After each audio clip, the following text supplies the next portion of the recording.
Galera, tô fazendo aqui a rabiola para nós soltar esse pipa aqui. Lá no meu canal nós já soltou ele, mas vamos fazer a rabiola para soltar ele de novo, porque eu tô sem rabiola. E o lugar que eu compro rabiola tá fechado. Galera, preciso chegando no alto, olha lá como que tá. Ela tem força. Se eu envergar, ela estoura. Olha lá, galera, ó. Ó, não tô controlando ele. Tá bem?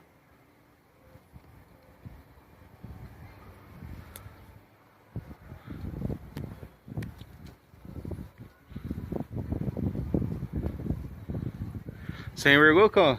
Não enverguei nada, se não envergar, ele estoura. O vento tá forte, galera, ó. Eu enverguei sozinho. Carreguei sozinho, fez a rabiola ontem, né, cão? Aham. Olha lá, dele. Tô nem puxando. Forçando o vento forte. Muito forte igual ontem.